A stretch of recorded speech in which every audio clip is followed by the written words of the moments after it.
Welcome to Stars, Stripes, and Insights, the U.S. Mission to UAE's podcast. I'm your host, Courtney Ross, at the U.S. Consulate in Dubai. To celebrate Emiratis Women Day on August 28th and announce our upcoming regional We Empower Summit, we're excited to host Hadil AlKhatib. Hadil is a groundbreaking alumni of our Academy of Women Entrepreneurs program and the founder of the Broth Lab and Roost Rotisserie. The We Empower Summit will bring together high-level policymakers, female founders, media, private sector, and creative industry leaders to discuss strategies to promote women's economic empowerment and showcase programs making an impact. Can you share the story behind the inception of your Broth Lab? Thank you for having me, Courtney. Of course, the Broth Lab is a very personal journey of mine. It's really intertwined with my previous career, as well of how I became an entrepreneur, but more so of my own healing journey. Wow. So more than a decade ago, I was diagnosed with an undiagnosed disease. So undiagnosed disease meaning I was told that there is no diagnosis to what I'm feeling. I woke up overnight, and felt like I was not myself. Like I was fatigued, I was having all these weird symptoms. I was just not myself. Not that energized person that would wake up after a 6 hour sleep, ready to take the day. And unfortunately, Western medicine failed me. They didn't give me the right answers. And I'm not trying in any way to diss doctors, they save lives. Yes. But at that time, at that moment in my life, I wasn't getting answers from the typical Western medicine doctors. So I was determined to get better, even if on my own. So I started enrolling myself in different courses. I enrolled myself in Institute of Integrative Nutrition in New York. Wow. I signed up for the gut health program.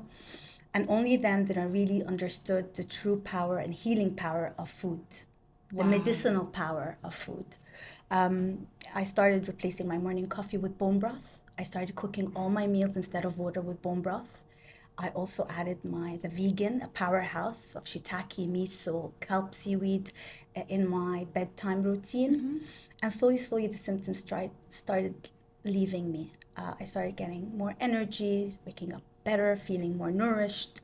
And that's when the shift happened. I was already 13 years corporate in the energy sector, leading the human resource division in one of a monopoly, really, the energy sector at the time in the capital was. And I was heading the human resources, managing 100 employees at the time. And as I said, I was eager to just make a difference. And I was like, what am I doing right now? You know, all I'm focused on is just me getting better. How can I make a difference? And I started understanding that there is a ripple effect for everything we do.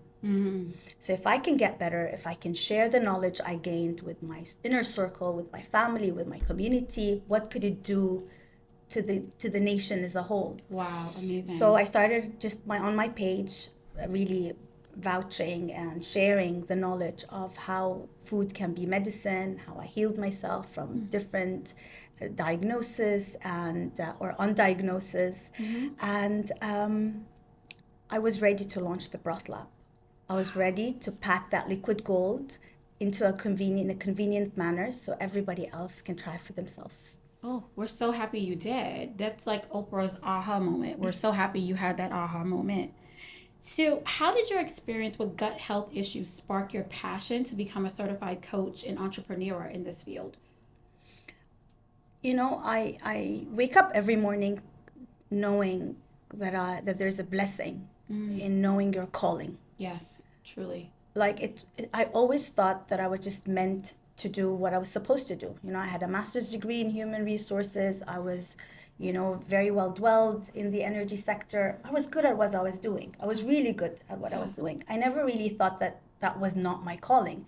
You just somehow you're wired to think you're so good at something that that's what you're supposed to be doing the rest of your life. So I wake up every morning feeling the way I feel, no longer sick, no longer fatigued. And I promised myself I'll never take it for granted. Oh, wow. Like what I'm doing today is something that resonates so much, not just because of my personal journey and my own personal healing experience, but because of what impact it's doing. I co-authored a book in CSR, and it was the corporate social responsibility and employer branding in the semi-government entities in the capital of Abu Dhabi. And in that book, I really referred to the CSR as something that we should all be embedded in everything we do, whether it's raising a family, whether you're a stay-at-home mom, whether you're a sibling, an aunt, a dog mom, whatever it is that you're doing, CSR is part of why we exist.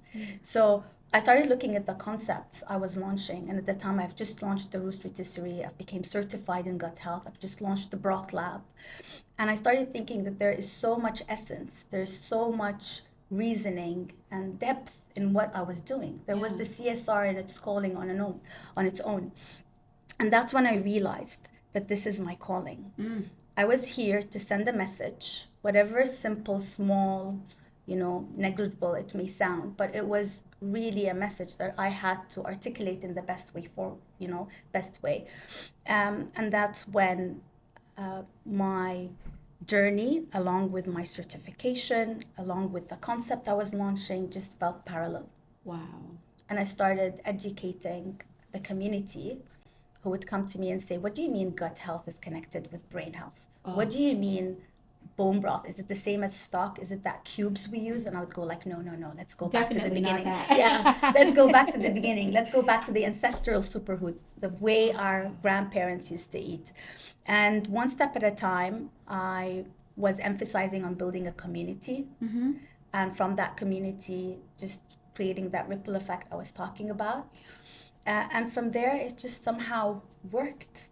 Oh, it's so beautiful. I can't wait to learn more about this. So what challenges did you face in the early stages? So as I said, my background is in human resources, right? And it was in a monopoly. So one of the main challenges, funny enough, was that I was also a monopoly. I was the first broth company in the UAE. Right? Wow. So I knew that was not a healthy competition, because coming from a monopoly, I knew that competition is healthy. You need, when was the last time you ate in the same restaurant, same cafe? Probably never. Never. You need variety. We as human, we long for variety. We crave a variety on a daily basis. So I started looking out for other competition, or started bringing in a community of other entrepreneurs or business owners, because I wanted to learn from them, but I also wanted, again, to create a sense of community that we're all in the health realm. What can we do together? And unfortunately, in the UAE, competition here is fierce. Nobody wanted to be associated with a competitive product or service, or, mind you, a platform. Everybody was like, I'm here on my own. I'm the best. I know it all. So that was one of the main obstacles, that nobody was willing to come in and sort of understand the essence of why we're doing. Because if we wanted to just follow the dollar sign at the end of the day, we could create something that sells. Health doesn't sell. No. That's the truth. Once you tell someone, oh, this is healthy, this is good for you, you've switched them off. It's really hard, unless they're really dedicated, or there's a reason behind why they're committed to health, for you to grab their attention. So that was one of the main obstacles, to create some sort of like a community within the entrepreneurship realm, within the other business owners, within the market here in the UAE, to really get the essence of why we were doing what we were doing. Oh my goodness. That's amazing. Yeah. You have to want to eat healthy. It's like a calling. You have to want it. Yeah. Correct. So how did you overcome these obstacles and secure the necessary investments? So the first thing I did was, I was like, okay, if I have to do it on my own, it wasn't the first time I'll do something on my own. I have to start somewhere. Girl power. I know, right? And then we started doing collaborations. So I created this hashtag, collaboration over competition. Ooh.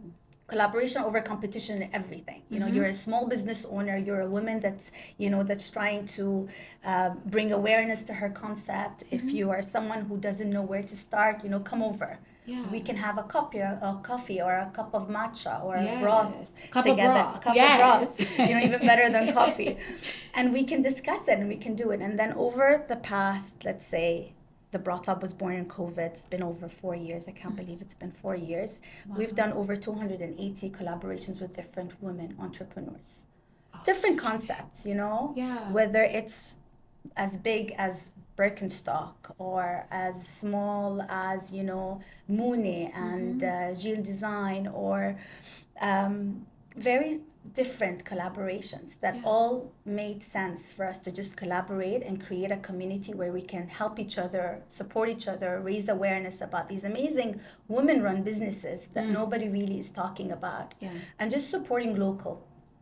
When I opened the Roost Rotisserie, my partner and I were all about using local products. And people were like, there isn't many local products here. We were still in a desert, believe it or not. Often, But there's so much produce within the region that we can still use that are fresh, from the chicken, the hormone antibiotic-free chicken, from the dates, the mangoes, a lot of the greens that we have here.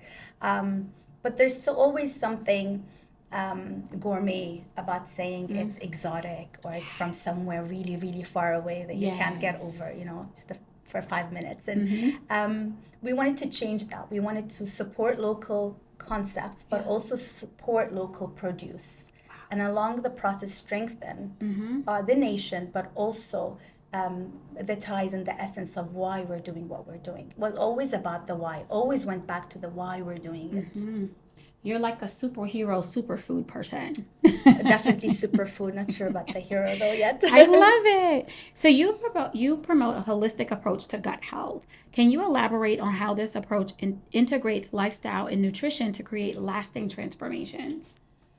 So the first thing at IIN, and based on my own personal journey as well, is that when you invest in gut health, you invest in brain health. It's a holistic approach because all our body talks to each other. All the organs talk to each other on a regular basis. You could have a toothache and suddenly your head hurts. Yes. None of your teeth are hurting. And you're like, it couldn't possibly be my tooth. But the symptoms, they manifest in different areas and in different ways. And I knew at some point that even though my whole body was aching, it was probably maybe my spirit, it was probably maybe my brain. Maybe I was just having sort of an awakening where I just didn't want to do what I was doing maybe at that point. I didn't really understand where it was stemming from. But healing my gut really healed everything else in the process. There's a communication called the gut-brain axis. It's between the vagus nerve in our body, where constantly our gut is talking to our brain and vice versa. Think of it as a married couple, but they actually talk. They're not always angry at each other. A happy married couple. And they're talking to each other every single minute. So, when you're anxious and you go like, or you like someone so much and you're young, you got those butterfly feelings. It's actually that exact way. So when your gut is jeopardized for whatever reason, maybe you're having inflammation, maybe you've got digestive issues, IBS, maybe you're just eating things that you're supposed to put on hold because you've created an intolerance towards, or maybe you're just in a phase in your life where your hormones are shifting and you need to shift your food as well with your nutritional needs along with it. And your brain is telling you things. It's telling you, I'm brain fogged because of what you're eating. Or I'm not focused because you're not well. Or there are inflammation markers that you need to heal for me to be as sharp as you want me to be. So there is that gut-brain axis. There's a brain-gut connection that we need to be focusing on every time we heal. Or every time we create a meal for ourselves. We talk about the macros, the micros, but we don't talk about everything else that creates that meal for us to nourish and heal our gut so that we stay focused, we stay nourished, we get that energy we require. That's so wonderful because you do have to be mindful of what you put in, right? It's like you are what you eat. Remember that thing? Correct. That's amazing. What are some common roadblocks that people face when trying to improve their gut health and overall well-being? So from my clients, the main thing that I see is that it's really hard to break habits. Yes. It's really hard to break it. If you're used to waking up at a certain time and having your coffee first thing in the morning, I can't come and tell you coffee on an empty stomach is a big no. It's going to be hard for you to incorporate that instantly. Yeah. So what I do is that I try to create that support system and find alternatives. And it's only by experience and how good you feel, how your stomach feels, how your digestion is optimum, how you're focused on the days that you truly shift towards having breakfast before your coffee. You need to feel that to really want it every single day. You need to see the difference before someone tells you just stop that coffee. Yeah. But if you're in pain after you have the coffee, you're more likely inclined to drop it, to avoid the pain. Yeah. So most of the issues that I see from clients who are finding it difficult to change lifestyle habits is because they're maybe not yet in pain, or they haven't reached that I just hit a wall sort of situation, right? So we create a support system. We try to find alternatives, educate them about why they have to skip that coffee, have the breakfast, then have a matcha instead of a coffee. And why matcha? What is it in the L-theanine and the different minerals and the different caffeine boost that's better than coffee, let's say? Or maybe have the coffee, but then when you want your second or third or fourth coffee, oh dear, then that's when you opt for matcha instead. Yes. You know what I mean? Because I know coffee can be a state of mind. Yes. Sometimes it's just you want to smell the coffee and you want to taste it. Doesn't matter if it's decaf or it just tastes like coffee. I want my coffee fix, right? Yeah. So it's about the education. It's about offering alternatives, creating a support system that really manages and maneuvers around those who are resistant to the lifestyle changes. Yes, because I live with someone who says, don't talk to me till my coffee. So maybe we should switch him to matcha.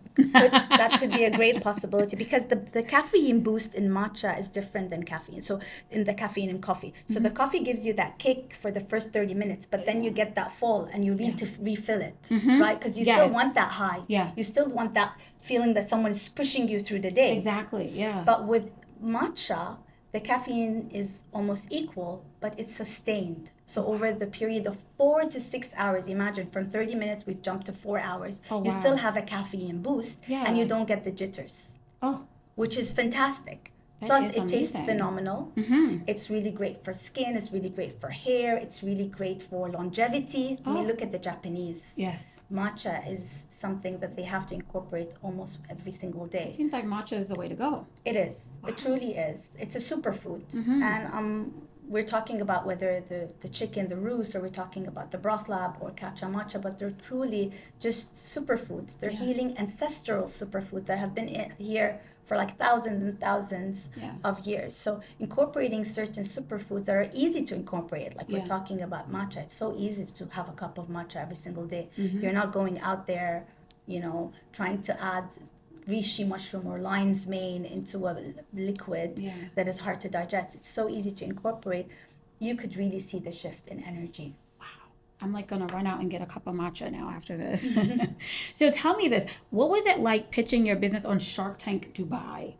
Oh my God, it was a scary experience. I'm not going to lie. Wow. It's so funny. And I'm sure we'll talk about this, but after the O program that I had with Start AD, the US mission, I never really thought that it was the right time to seek investment, but then we had the course. 1 month later, I got the opportunity to showcase my concept on Shark Tank. And if it wasn't for the O program, I probably wouldn't have said yes. I would have thought of a million reasons of why it wasn't the right time. Yeah, right. I would always think, no, there's so much more I need to focus on. I want to perfect, especially if you're an annoying perfectionist. You want everything to look and feel right. Yeah, before you proceed. Correct. And that's the worst thing to do. So I was like, you know what? I was told I was a perfectionist. Clearly the program told me I'm ready. I'm going to go for it. So I went for it. And it was nerve-wracking, to say the least, but I've gained so much knowledge. The brand got great awareness. We had great new partnerships and opportunities that opened the door from Shark Tank, and it's been great so far. Wow, that's just simply amazing.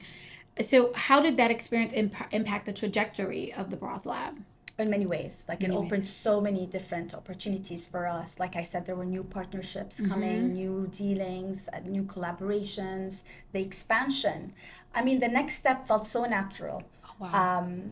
And again, I'm sure we will touch base on Select USA. But when the Select USA Summit commenced, I knew through Shark Tank and because of the O program, it just made sense. It was like the perfect sequence. Wow. You know, you do the entrepreneurship course, you're on Shark Tank, you've got these sharks telling you you're ready, and that your product is worth investing, and they invest with you. And then you're into the next level where, do I expand outside the region? Like, oh my God, like I'm no longer a baby concept. I mean, you think of your concept as a baby that's growing to a toddler, right? That's how, like, eventually, like as a mother, we think that's gradually baby, how it is. Toddler, I mean, but you don't think of your baby as a teenager, right? You know, in one step. I had to think of the concept, and now it's a all-grown teenager now, and it's ready. You went from a baby to like a 16-year-old. Exactly. Oh wow.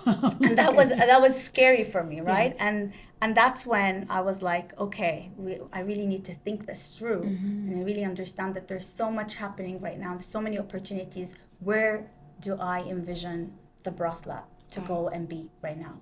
It's no longer the 3 to 5 sort of strategy. It's now a 5 to 10 vision. You know? Wow.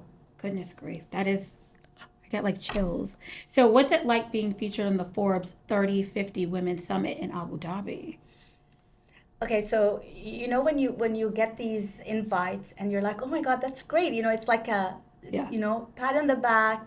You're in the right direction. No, that was a slap in the face. Yes. That was sort of like, wake up.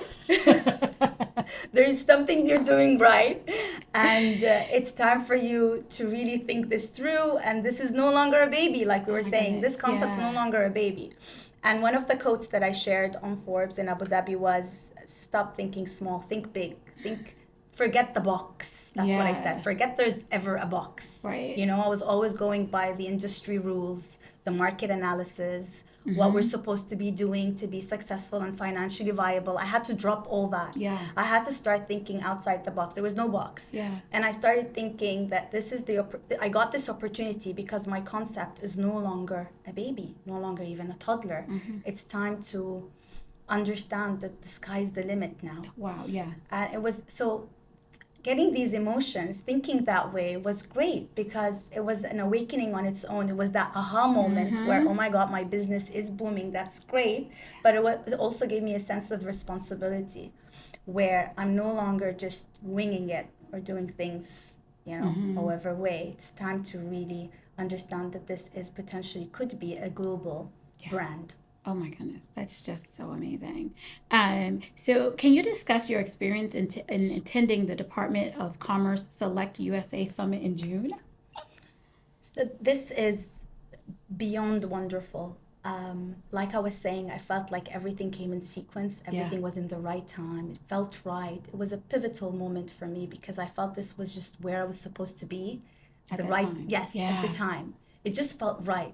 I mean, if I haven't done the O program, if I haven't gone into Shark Tank and won the investment, I don't think I would have felt the way I felt at Select USA, but it just felt like it was the right time, the right sequence. Yeah.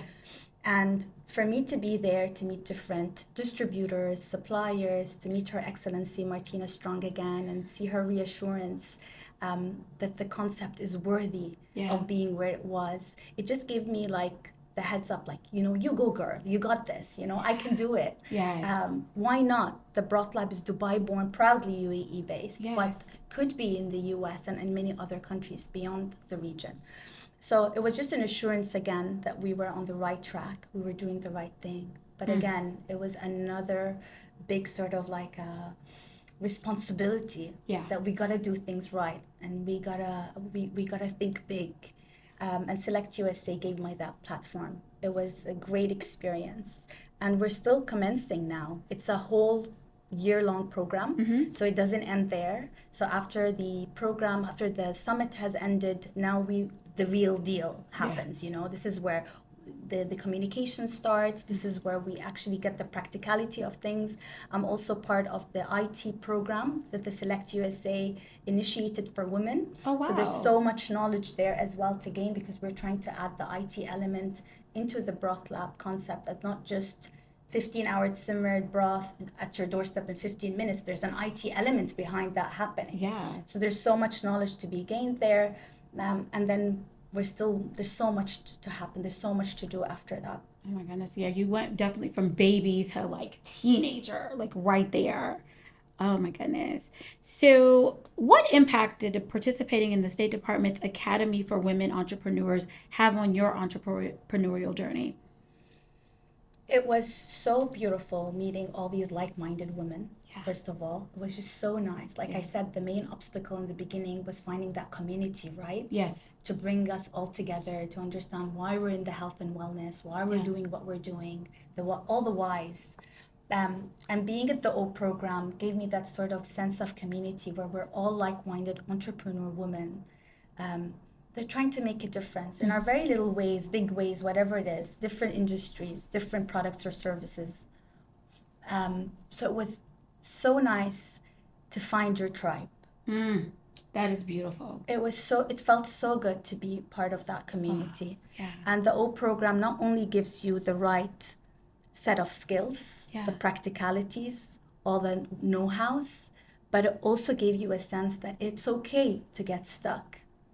It's okay to, all the sweat and tears and cries. It's okay to feel that way. You're not alone. That feeling of not feeling alone. Yeah. Especially when you're doing something that's so new. Yes. I was never, obviously, nobody's really born an entrepreneur. And it's a forever learning game. Yeah. So that for me was invaluable. Yeah. Finding your tribe that can hold your hand through these things is so important as women. Correct. To just like have that empowerment. That is amazing. Yes. So August 28th is Emirati Women's Day. How do you leverage your AWE experience to inspire and empower other women entrepreneurs, particularly in the UAE? I mean, I feel inspired just sharing your space. How do you leverage that? I feel like if I could ever inspire one person, then that suffices. Then that is enough for me. I really believe in leading by example. So whatever I'm doing and have been doing, if that ever could continue as a my own personal case study that I can take over and say, look, it was never easy. That's what was done. Look, it was difficult.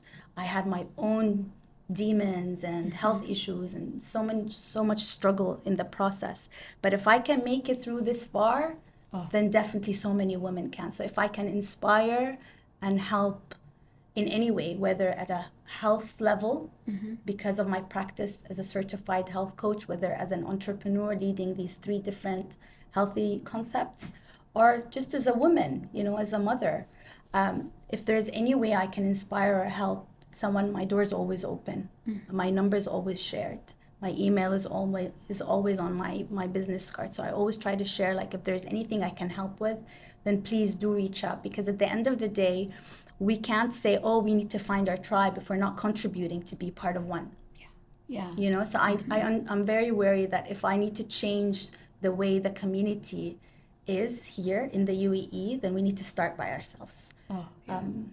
That's a beautiful concept. A lot of people don't have that willingness to give back, to contribute to your tribe. That is amazing. So, what advice would you give to aspiring women entrepreneurs? Like I said, definitely find your tribe. Networking is not about connecting with people who have the ability to do things for you. Networking is beyond that. Networking is, again, like you said, having someone hold your hand, telling you it's okay. It's just a day. Tomorrow is a better, sunnier day. Yeah. But also to hold your ground. Till today, women entrepreneurs in this male-dominant market are still underestimated. Yes. And that could be a strength, by the way. For the longest time, people underestimated me in the room. And it was an advantage because I was like, I'll have a comeback, And it was sort of a drive for me to prove myself even better. Yes. So hold your ground. It can be hard in a male-dominant industry. But we can change the disadvantage to an advantage. Yeah. And if we hold our grounds right, I think we can achieve the impossible. Oh my goodness. I feel empowered, so empowered in this moment. And so, what's your long term vision for the Broth Lab? Oh gosh, every time I think about it, there's so much emotions happening. I think the first thing I think about is that right now with the Select USA, we're expanding. We're looking into expanding in the US. We're looking to expanding in Saudi, the other regions in the Gulf. So this is something that I feel we need to focus on. That's one of the things. But I've always looked at the Broth Lab as a health platform for not everything broth, but everything health. Yes. So I want people to refer to the Broth Lab and think the Broth Lab is something they can refer to when they think of health, wellness, feeling good. Yeah. So I want to expand the range for sure. Okay. But I also want to expand the radius, and I want to look of how it can reach many more people that need it. Need this ancestral healing superfoods. That's amazing. I will definitely take it to the States with me. So I guess a follow on to that is, where do you see this company in the next 5 to 10 years? Yeah, 5 to 10 years is definitely something we're working on as a strategy, as a vision. We, like I said, we want to expand outside the region. We want to expand the range, but we also want to continue what we first started, that organic growth and that emphasis on knowledge, spreading awareness, why food is medicine, why food can be used as medicine, the importance of ancestral super healing food. I want to continue that. I never want that knowledge to ever leave the space. It's so funny because when we first launched the Broth Lab, people were asking, what is bone broth? Yes. You know, Yeah. like, why is it different to stock? Is it the same as what we usually do when we boil a chicken for an hour? Is that the broth? And we kept explaining, no, this is like 15 hours simmered, real bones with real vegetables and herbs that are simmered for very long hours, where you extract the different minerals, vitamins, amino acids. And we started explaining why. And people were like, oh, wow, we had no idea. Our ancestors used to do that. I was healing for the bones, body, gut, mind, etc. So we want to continue that momentum. We want to continue the educational part of it, the knowledge, the know-how, the why. Why are we doing this? We want to leave that sort of footprint in the market and in the nation, particularly in the UAE. Wow. Hadil, this has been amazing. I have learned so much, and I feel like I've just grown 3 feet by just having this conversation. And of course, I'm coming to the Broth Lab. Yes. Thank you so much for this time. This was so amazing. Thank you for having me, Courtney. Thank you so much. Thank you.